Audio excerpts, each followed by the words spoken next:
Hello, everyone, and welcome to State of the Game for which date is it? It's the 7th of September, 2017.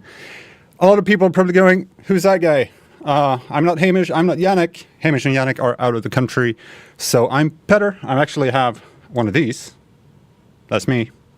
And I'm usually right here, actually. Behind the scenes, this is where we take care of the camera and stuff. So that's where I am. Right now as well. But I'm not 100% alone. I actually have these wonderful gentlemen with me. I'm just going to let you say hello real quick. Hi, guys. Hey. Hey, look at that. How are you? I'm going to mute you again. So they're muted again. Before we start talking to them about, well, we're going to talk a bit about update 1.8. We're going to talk a bit about, well, we're going to talk about skirmish, but we're also going to talk about one thing that we haven't touched on yet. So you'll get some new news today. But first of all, let's just go through things happening on the live game. There was a maintenance this morning. It took care of some of the usual backend stuff that we do on Thursdays. And as some people pointed out, no, the RPM glitch has not been fixed yet, sadly. Sadly, it turns out that it needs a client-side fix, which we'll be deploying as soon as possible.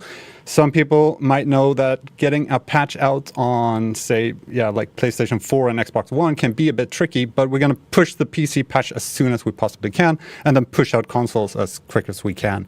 But do remember, though, that using the RPM glitch is a bannable offense. Ban wave has already gone out. We banned quite a lot of people. I'm not going to give you exact numbers right now. We might get back to that. And we're probably going to do at least one more, probably more, if you guys don't behave. So don't use the RPM glitch. Leave it alone, and you won't get banned. That's as simple. It's just that simple. I don't have any updates on the update 1.8 PTS, sadly, and not on the next global event. I know some people are really, really waiting for that, but we'll have news about that very soon. As soon as we possibly can, we're gonna talk to you about those things. But let's jump from all of this back to update 1.8, and let's talk to Terry and Keith, all the way from Redstorm. Hello, guys. Hi. Hey. Hey, again. How's everybody doing? I'm good. How are you? Good, Petter. I'm glad that you're here. I'm very glad to have you guys here as well. Can you just, for the people who might have missed you before, can you please just give us a quick introduction to who you are? Keith, after you.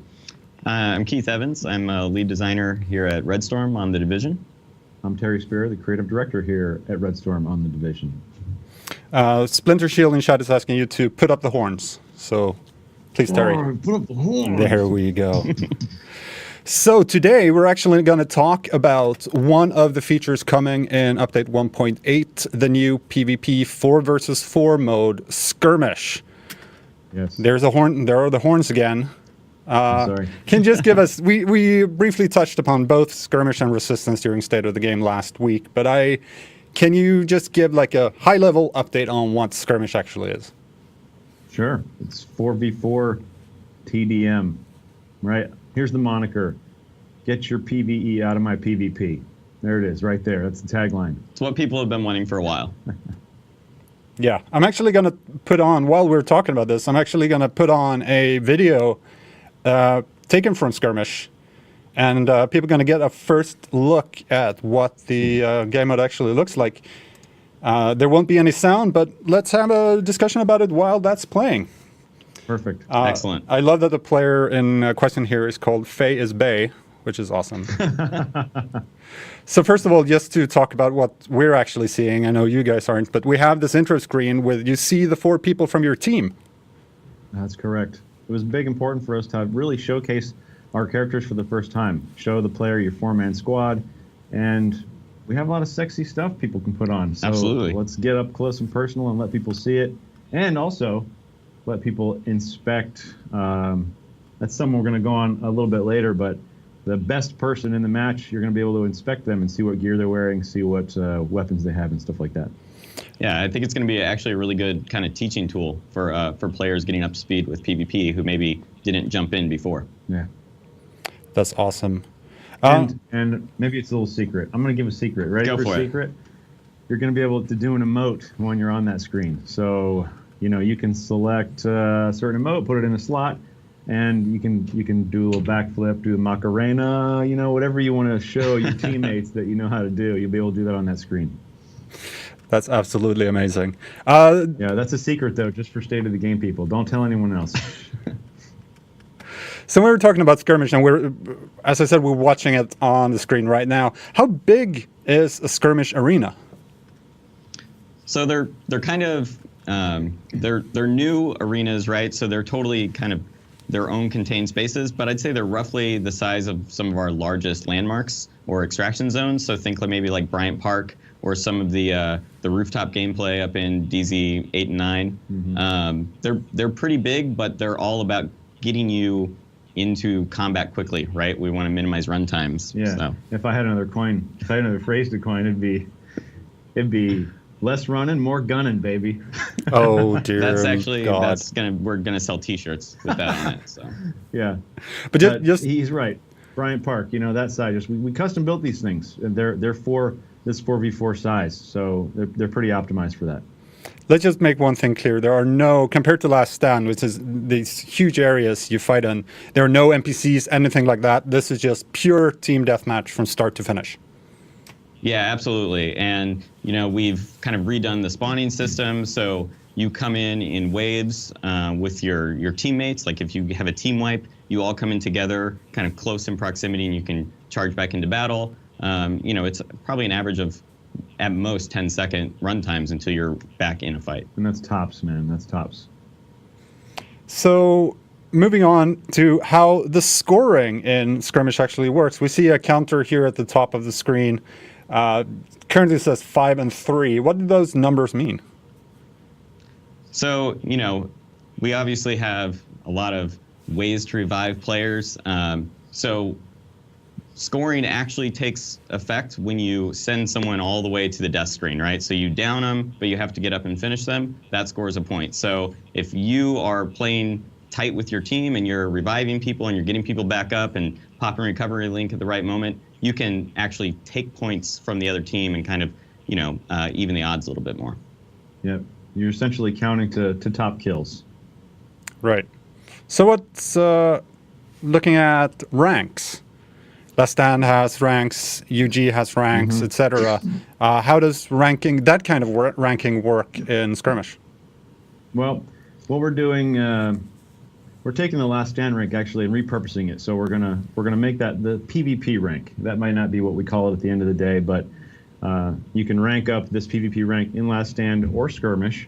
We know there's a lot of people already at max rank, so we have plans for rewards. But essentially, in a match of skirmish, it's gonna function a lot like it does in Last Stand, where you're earning XP for actions that you do, and at the end of the match, that will accrue, and you'll have a total, and that will apply to the rank, and then you'll creep up and have the potential to earn skirmish caches, and then post rank 40, right? Keith, we're raising the rank. We're raising the rank. So, we know a lot of people are already sitting at the max rank.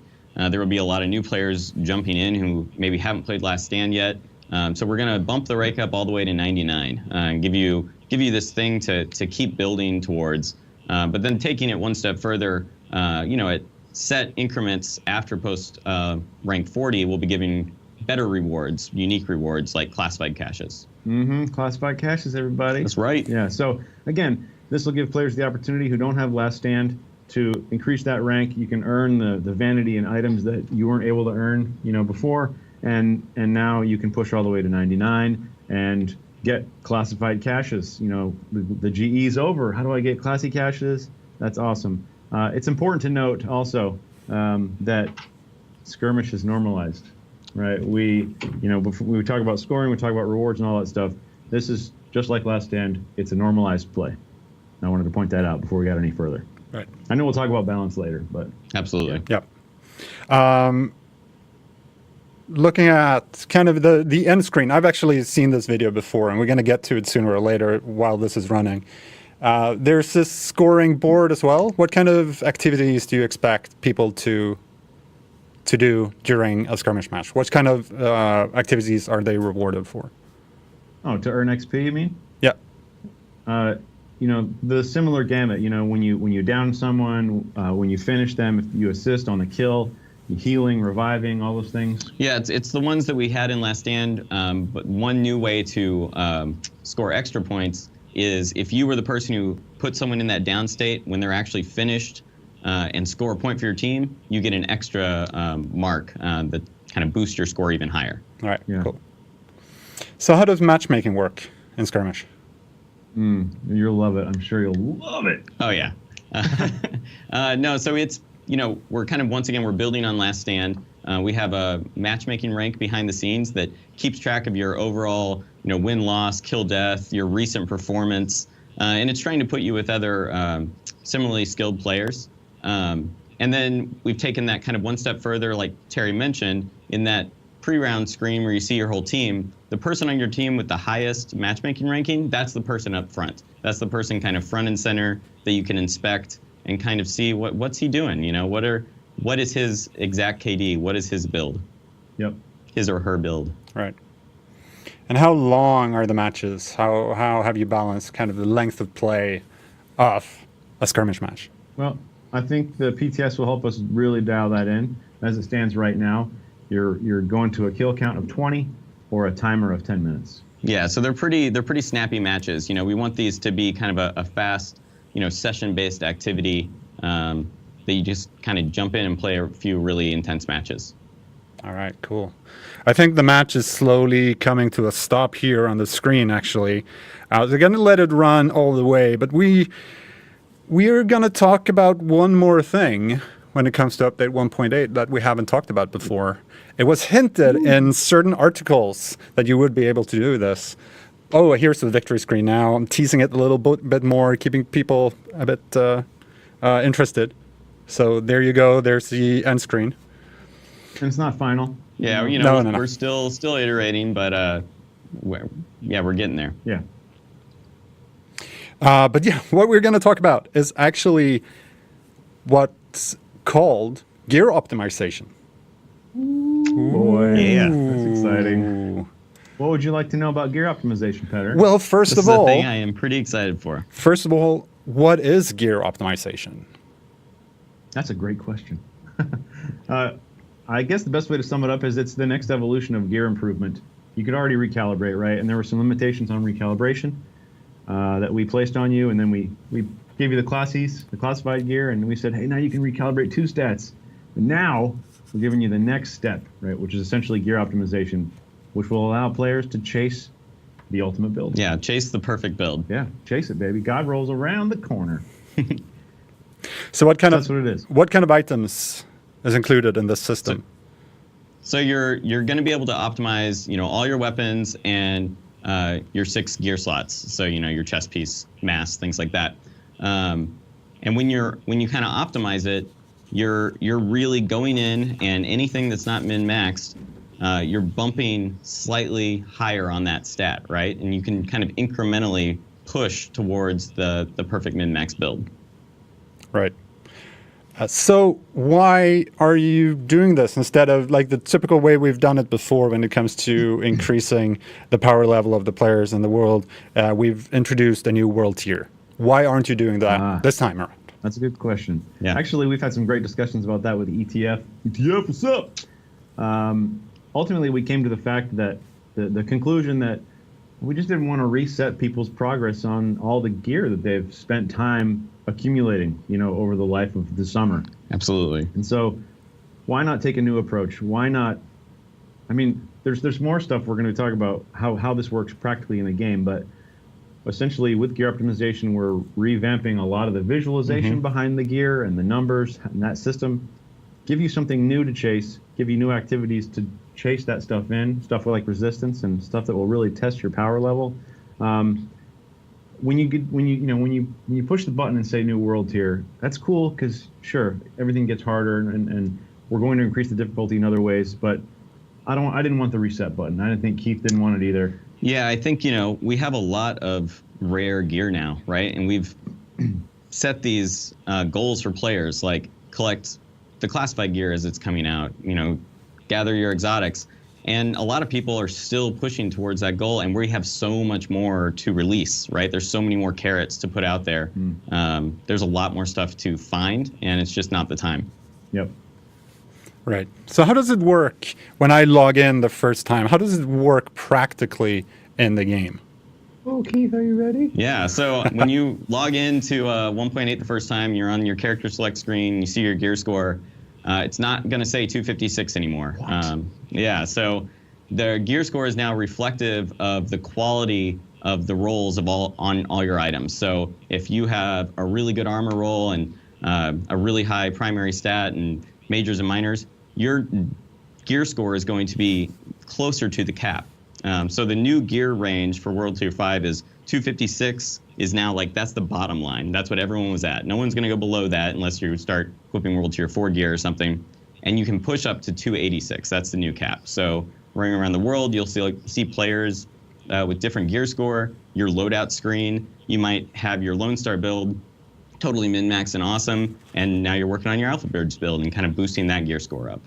Yeah, it's important to note that, again, power levels are essentially the same. We're just granularizing that value so you have a better understanding of just how powerful you are. Yes. Right? So it's a huge tool. Even when gear drops in the world, being able to see like how good is this striker chest piece? Oh, it's 256. Burp, burp. Nope. Oh, it's 270. It adds a lot of excitement to every gear drop, right? Like we're so used to seeing a gear set. Green loot pillar, and it's just like, well, I already have all that stuff, right? I guess I'm going to sell it.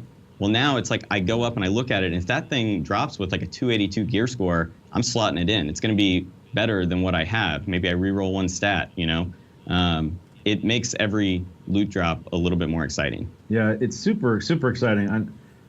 It's all kind of wrapped into one. This new visualization, the gear optimization. So, just imagine going to this new optimization station. I'm sure we'll talk about this in a minute, but there will actually be a place in Camp Clinton in the terminal next to the recalibration station. It's going to be an optimization station. You're going to take your gear there, and you're going to watch that number climb every time you go and optimize it. And so you get this physical, this tangible reward and visual identification that you are better, right, than you were before. I think Absolutely. It's huge. And if nothing else, then saying optimization station is kind of the best thing in the division right now. Yes. So last week on State of the Game, when we were showing off VSP, we discussed D-Tech, Division Tech, very briefly. So and we kind of hinted that it's going to be important in 1.8. So can you guys kind of tell us how Division Tech plays into gear optimization? Yeah, so, people have been collecting Division Tech for a while now, and it's been accruing, and there's not been a great use for it. Keith, how much D-Tech do you have? Not enough. I need to get more. I've seen people posting on Twitter like, I got 3,000 D-Tech, and I'm like, whoa, I'm not even close to that. But good for them. But now D-Tech and the default e-credit currency, those are going to be used to at that optimization station. So I'm telling you right now, if you want to start doing some D-Tech runs, it will be useful, and we're going to add a lot more ways to get D-Tech in 1.8. A lot of places around Westside Piers. Yeah, I think the Dark Zone, again, we'll play with all this stuff, but I think the Dark Zone will be the most lucrative place to get D-Tech, but as we talked about on the last State of the Game, it's going to be in Westside Piers, and as Keith mentioned, there'll be other ways to get it as well, but D-Tech e-currency, that's the juice that you need to optimize your gear. Yep. So how much powerful can your gear actually become? Like how does it feel when you have accrued all day and you have you've gone to the optimization station? Can never get enough saying that. Many times you've optimized your gear, you have the build that you really wanted fully optimized at the optimization station. How powerful do you feel? Well, go ahead, Keith. Go. Well, so the best way to think about it is, in a way, a lot of our players have played with these builds because when they go into Last Stand, the way normalization works is it boosts everything up to its max, right? You're sitting at like 35% armor. All your primary stats are boosted. So in a way, we're giving you the ability to push to that kind of like perfectly min-maxed build that you've been playing in Last Stand and that you'll have in Skirmish, but use it everywhere in the game. So this is going to let you push further in PvE content than you could before. And the biggest thing that's changing is that, before you could go in and recalibrate your stats and your majors and minors, but you couldn't touch your armor roll, right? Like if there was a very rare piece of gear and you finally get the drop and you inspect it for the first time and you see it has just a bottom barrel armor roll, that piece is basically trash to you, right? You have to throw it away. Now you can take it to the optimization station, invest in this piece, and improve the armor roll all the way up to its max. So in terms of really raw power, that chasing that 35% armor is kind of the best thing that you can push for. It makes you feel a lot more resilient. Yeah, players have played with this power curve before, but you've never been able to see it or feel it in PvE because there was random elements. Now we're taking random out of the equation. Obviously there's still RNG with the drops, but now you can take an active role in making that the best piece of gear because that's the one you wanted. And now you can go get that flawless legendary run, And yes, that means you can take that into the dark zone. That's not normalized, right? So I'm sure we'll have a conversation about that. Yeah, I think that's actually going to hopefully kind of push people to want to go in the dark zone, right? Because before you come up with against someone with that perfect min-max build and you just haven't had as much luck, that is a tough fight for you, right? Now, if you've invested in your build and you're looking at it and you're like, every roll is as good as I can get it. My gear score is 286, or possibly a little bit higher if you have invested in some classifieds. You can have the confidence to go in and take on the unnormalized PvP. It's going to be super awesome. Yeah. One thing or one question that I think is quite important, though, is how do you keep the game balanced when you're introducing this? Well, from a PvE standpoint, that's a good question, and this is going to touch on philosophies a little bit. There's content right now that a lot of the player base can't finish, they can't do. And so we were very comfortable with giving players more power without increasing the power of the AI at the same time. So I want players to be able to finally finish those legendary missions. I want you to do those incursions because you are creeping towards this ultimate god role with gear optimization. So I think the balance is going to be wonderful. We've tested it a lot, and I know there's already people that can do that stuff with the gear they have. I would argue that maybe they've had really good luck with roles that allows them to do those things, along with player skill. So from a PvE standpoint, I'm not concerned, right? We're empowering these people. We're empowering even me because there's stuff I can't do, damn it. But we're empowering them. Now, from a PvP standpoint. Yeah, from PvP standpoint, like I said, we've actually have a ton of testing on this because it's what we've been testing with Last Stand for, the last 6 months or so. So now those Last Stand balance that players have been feeling, there's a chance to experience that also in the dark zone now. All right, awesome. There's actually, I have some paper here, and at the top of my paper, speaking of balance, I'm just going to jump in real quickly because people are asking about it in chat as well. Last week when Yannick was playing, we kind of got a little Easter egg there. What's happening with stamina, guys? We have detectives, apparently, that are watching State of the Game because, immediately there was, a breakdown on Reddit of what was happening. But, yeah, we are adjusting stamina and toughness for, endgame players. Previously, it had always been 1 stamina is 30 toughness. 1.6 took that back to 1 to 15. With all the new power and the new DPS that we're letting players have, we feel really comfortable bumping that back up. It's going to, once again, let players push further in PvE content. It's going to let you push to higher waves in resistance. And, yeah, it makes the game just overall feel more consistent in the time to kills. Yeah, and of course you're going to say, wait, doesn't that make it spongier, Keith? Not necessarily. Some of the classified gear, we're giving you reasons to push into the stamina build. We won't go into details about that, but the increased DPS and things like that, it feels good. Yeah, it feels great. And this is one we've been playing with for a while, so I can't wait to get it on the PTS. Yeah. So let's jump real quickly back into gear optimization, and with the new gear score, or with the gear score being up through optimization, how about new dark zone brackets? Is that something? No, again, the power levels that players are going to be playing with are the same, right? So you'll go up against, right now, if you jump into the Dark Zone, there's potentially someone running with at the level of 286. You just don't know it, right? There's no way to visualize that. So in that sense, it's going to feel the same. Now, I'll be more powerful because I'll be able to optimize my gear. We're essentially telling everyone that you can be that guy who kills everyone in the Dark Zone, or you can feel that. We don't need a new tier for these players because they're already all playing together. We're just giving you a way to better differentiate all of that. Now you can just feel your character getting, more powerful with time. Yeah, we're taking luck out of it, essentially. Yep. All right. Speaking of the Dark Zone, in the Dark Zone, you can go rogue. We're not going to talk about that today, but can we give a little tiny spoiler of what people can expect during State of the Game next week? Yeah, I'd love to. Yeah, Rogue 2.0, that's what we're calling it. A whole bunch of changes. I get shaky thinking about it because I love the Dark Zone. But as a teaser, one of the big elements of Rogue 2.0 in the Dark Zone is that friendly fire will now be off in the Dark Zone. There will be no friendly fire in the Dark Zone, which means you have a button press. There is a toggle to go rogue. No more accidental rogue. No more chasing manhunts and then accidentally hitting your buddy and then having the whole group turn to you because you're the weak prey at that moment.